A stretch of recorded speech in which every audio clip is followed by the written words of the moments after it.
सोचो तुम बिना खाने और पानी के एक अनजान कमरे में फंस जाओ और वहां से बाहर निकलना लगभग नामुमकिन सा लगे। कुछ ऐसा ही होता है हमारी आज की कहानी में। पूरी रात शराब पीने के बाद एक आदमी जब सुबह उठा तो उसके सर में तेज दर्द होने लगा। वो अपनी साइड में देखकर डर गया कि एक मरा हुआ चूहा बिल्कुल उसके बगल में पड़ा था। जल्द ही उसे एहसास हुआ कि वो एक तिजोरी जैसे कमरे में कैद है जिसमें एक लोहे का दरवाजा और एक अलमारी है। बहुत सारी मक्खियां उसके आसपास भिनभिना रही थी। उनमें से कुछ मरे हुए चूहे से अपना पेट भरने में बिजी थी। इसके बाद उस आदमी ने घड़ी में देखा कि सुबह के 9 बज रहे थे। उसने वो लोहे का दरवाजा खोलने की बहुत कोशिश की लेकिन कोई फायदा नहीं हुआ। उसने दरवाजा पीट पीट कर चिल्लाना शुरू कर दिया लेकिन बाहर से कोई जवाब नहीं आया। उसे कोई अंदाजा नहीं था कि वो इस कमरे में कब और कैसे पहुंचा। थोड़ी देर बाद उसे पेशाब का प्रेशर बनने लगा और अब उसे बहुत जोर से वॉशरूम जाना था। पहले तो उसे लगा कि उसके साथ किसी ने मजाक किया है। उसे लग रहा था कि ये काम फ्लेचर नाम के एक आदमी का है जो उसके साथ काम करता था। वो मजाक में कहने लगा कि बाहर आते ही उसे नौकरी से निकाल देगा। लेकिन थोड़ा वक्त बीत जाने के बाद उसे एहसास हुआ कि बाहर किसी के होने का नामो निशान ही नहीं था। उसने जेब से अपना फोन निकालकर फ्लेचर को कॉल लगाई लेकिन वहां सिग्नल ही नहीं थे। इसका सीधा मतलब ये था कि बाहरी दुनिया से उसका संपर्क पूरी तरह टूट चुका है। उसने कमरे में मौजूद उस लोहे की अलमारी को भी खोलने की कोशिश की लेकिन वो भी पूरी तरह बंद थी। कमरे में चलकर उसने छिपे हुए कैमरे भी ढूंढने चाहे लेकिन वहां ऐसा कुछ नहीं था। अब उसकी समझ में कुछ नहीं आ रहा था और धीरे धीरे उसका चिड़चिड़ापन गुस्से में बदलने लगा। उसने जोर जोर से अपने कलीग्स पर चिल्लाना शुरू कर दिया। गुस्से से भरकर उसने अपनी बेल्ट उतारी और लोहे का दरवाजा पीटने लगा। कुछ देर बाद वो थक कर रुक गया क्योंकि उसने एक दिन से कुछ खाया भी नहीं था। उसने चिल्लाकर कहा कि अगर उसे बाहर नहीं निकाला तो वो सबको पुलिस के हवाले कर देगा। लेकिन फिर भी बाहर से कोई जवाब नहीं आया। पूरा एक दिन बीत गया था। अब उसने नींद से उठकर अपना फोन चेक किया लेकिन फोन भी उसके हाथ से छूटकर नीचे गिरकर टूट गया। वहां ना खाना था ना पानी, इसलिए जिंदा रहने के लिए उसे कुछ तो करना ही था। उसने अपना जूता उतारा और मजबूरी में उसी में पेशाब करके पी गया। अकेलेपन और भूख की वजह से अब वो पागल सा होता जा रहा था। अचानक उसे ऊपर लगी ट्यूबलाइट में एक चाबी दिखाई दी। उसने तुरंत लाइट तोड़कर चाबी बाहर निकाली। उस चाबी की मदद से वो लोहे की अलमारी खुल गई जिसके अंदर उसे प्योर ऑक्सीजन के 2 कैंस और छेनी हथौड़ी जैसे कुछ औजार मिले। उसने औजारों की मदद से वो लोहे का दरवाजा तोड़ने की कोशिश की लेकिन दरवाजे पर एक खरोंच तक नहीं आई। वो वेल्डिंग मशीन के जरिए दरवाजे को जलाने लगा लेकिन उसे उसका इस्तेमाल नहीं करना आता था। वेल्डिंग गन की आग देखकर उसे एक आइडिया आया। उसने आग का इस्तेमाल करके फायर अलार्म को ट्रिगर करने का प्लान बनाया जिससे उसे थोड़ा पानी नसीब हो जाए। लेकिन बदकिस्मती से वो अलार्म नकली निकला। इसके बाद उसने छेनी हथौड़ी से दरवाजे का ताला तोड़ने का प्लान बनाया लेकिन वो दरवाजा इतना मजबूत था कि उसे तो दया तक न तोड़ पाए। भूख और प्यास से बेहद परेशान होकर वो डिप्रेशन में जाने लगा। उसने अपना गुस्सा निकालने के लिए अलमारी को जोर जोर से पीटना शुरू कर दिया लेकिन कुछ देर बाद वो फिर से शांत होकर बैठ गया। तभी उसे दीवार में एक छेद दिखाई दिया। वो तुरंत छेनी हथौड़ी लेकर उसे तोड़ने लगा। वो वहां सुरंग बनाकर बाहर निकलने की फिराक में था। धीरे धीरे कमरे में ऑक्सीजन का स्तर कम हो रहा था इसलिए उसने प्योर ऑक्सीजन ले ली लेकिन फिर उसके शरीर में ऑक्सीजन की मात्रा बढ़ जाने से उसे चक्कर आने लगे। उसने ऑक्सीजन कैन बंद किया और उसकी नजर उस मरे हुए चूहे पर लगे कुछ कीड़ों पर पड़ी।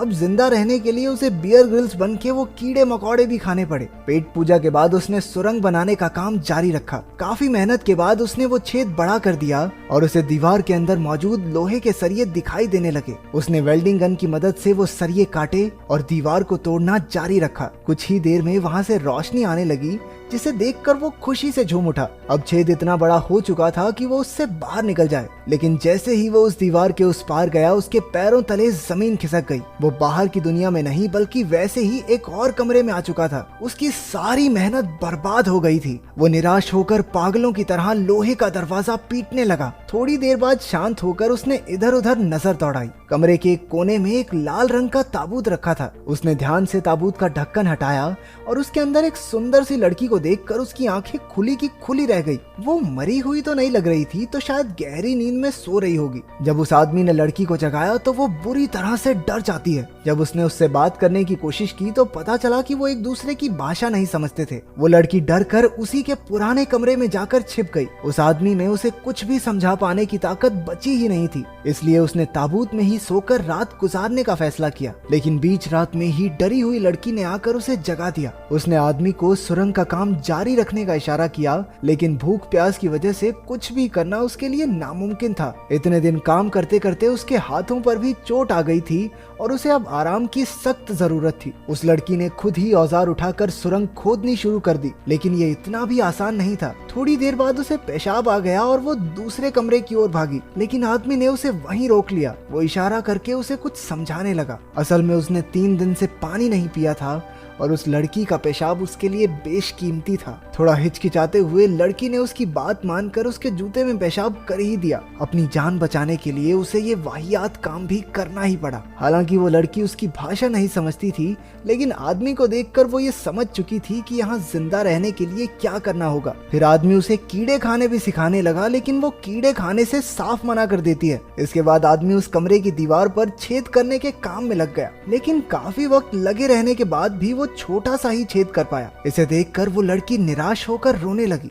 ये दीवार टूटती क्यों नहीं है? टूटेगी कैसे? अंबुजा सीमेंट से जो बनी है। आदमी ने एक गाना गाकर उसे शांत किया और वो भी उसके साथ गाने लगी, लेकिन तभी गलती से उस आदमी के हाथ पर हथौड़ा लग गया। लड़की ने तुरंत अपने सर का कपड़ा निकालकर उसके जख्म पर लगाया। देखते ही देखते उनमें दोस्ती हो गई और दोनों इकट्ठे खोदने का काम करने लगे। अचानक लोहे के दरवाजे का ताला अपने आप घूमने लगा। दोनों भागकर उसकी ओर गए, लेकिन ताला फिर से पहली वाली जगह पर आ गया। काफी देर ट्राई करने के बाद उन्हें समझ आ गया कि जब तक वो दरवाजे से पीठ करके रखेंगे तब तक ताला खुलता रहेगा। धीरे धीरे वो पीठ करके दरवाजे के करीब पहुंचे। आखिरकार इस तरकीब से दरवाजा खुल गया और दोनों तीसरे कमरे में पहुंच गए। बदकिस्मती से ये भी वैसा ही सेम कमरा था जहां एक खाली कब्र रखी गई थी और पहले जैसा ही लोहे का दरवाजा भी था। लड़की ने समझदारी दिखाई और जल्दी से पिछले कमरे से सारे औजार उठाकर ले आई। उन्होंने इस दरवाजे को भी पहले की तरह खोलने की कोशिश की, लेकिन वो जो भी करते दरवाजा बंद ही रहता। अब उनके पास कब्र खोदकर सुरंग बनाने के अलावा कोई रास्ता नहीं बचा था। अब उस आदमी के शरीर में बिल्कुल ताकत नहीं बची थी और वो चक्कर खाकर गिर पड़ा। लड़की अब भी ठीक थी क्योंकि उसने इतना काम नहीं किया था। अब आदमी के शरीर में बुखार आना शुरू हो गया। तभी उसे उन्हें कैद करने वाले की असली इच्छा का एहसास हुआ। आदमी को लगा कि उन्हें कैद करने वाला उन दोनों को एक दूसरे का कत्ल करते हुए देखना चाहता है, इसलिए बाहर निकलने के लिए उनमें से एक को मरना होगा। कमरे में रखी कब्र ही उनमें से एक की मंजिल है। सारी मुसीबत खत्म करने के लिए आदमी ने लड़की का खून करने के बारे में सोचा, लेकिन वो ऐसा कर नहीं पाया। अब उसकी जिंदा रहने की सारी उम्मीद और इच्छा खत्म हो चुकी थी, इसलिए उसने खुद को ही कब्र में लेटा लिया और मौत का इंतजार करने लगा। लड़की ने उसे थप्पड़ और घूंसे मारकर जगाए रखने की कोशिश की, हालांकि आदमी में कोई हलचल नहीं हुई। उसने आदमी को कब्र से बाहर निकाला और उसे जमीन पर लेटाकर सुलाने लगी। अब वो भी सबसे तंग आ गई थी, इसलिए वो दरवाजे पर जाकर चिल्लाने लगती है, लेकिन बाहर से चूं तक की आवाज नहीं आई। अब उसे भी कोई रास्ता नहीं दिख रहा था। आखिरकार उसने अपने आंसुओं से आदमी की प्यास बुझाई। अगर वो मर गया तो वो भी ज्यादा देर तक बच नहीं पाएगी। कुछ देर बाद उसने अपने कपड़े उतारने शुरू कर दिए। बेहोशी की हालत में भी आदमी को समझ आ गया कि वो क्या कर रही है। लड़की के छूने से वो भी हल्का हल्का जागता रहा। जैसे तैसे लड़की ने पूरी रात उसे जगाए रखा। कुछ देर बाद दोनों थक कर जमीन पर सो गए। थोड़ी देर बाद जब आदमी की आंख खुली तो उसने देखा कि लड़की उसके पास ही सो रही थी। रेंगते हुए वो दूसरे कमरे तक गया और ताबूत से कपड़ा निकाल कर उसने लड़की को उड़ा दिया। इसके बाद वो कमजोरी से एक बार फिर बेहोश हो गया। तभी उसे ताले के घूमने की आवाज सुनाई दी। दोनों तुरंत उठ गए और पिछली बार की तरह इस बार भी दोनों ने दरवाजे की तरफ पीठ करके आगे बढ़ना शुरू किया। अब आदमी इतना ज्यादा कमजोर हो चुका था कि खुद से चल भी नहीं पा रहा था। लड़की किसी तरह उसे सहारा देकर अपने साथ दरवाजे तक ले जाती है। अचानक इस बार दरवाजा खुल गया और एक बेहद खूबसूरत नजारा उनकी आंखों के सामने आया। लोहे के दरवाजे के बाहर की दुनिया किसी स्वर्ग से कम नहीं थी। चारों ओर बेहद सुंदर झरने, पक्षी और फूल फैले हुए थे। इतना सुंदर नजारा उन्होंने आज तक नहीं देखा था। दोनों ने एक दूसरे की ओर देखा और खुशी से मुस्कुराने लगे। इतनी मुश्किलें सहने के बाद उन्हें आखिरकार इतना खूबसूरत अंत मिला। हम तुम्हें कमरे में बंद हो और चाबी खो जाए तो तुम किसके साथ कमरे में बंद होना चाहते हो? कमेंट्स में जरूर बताना।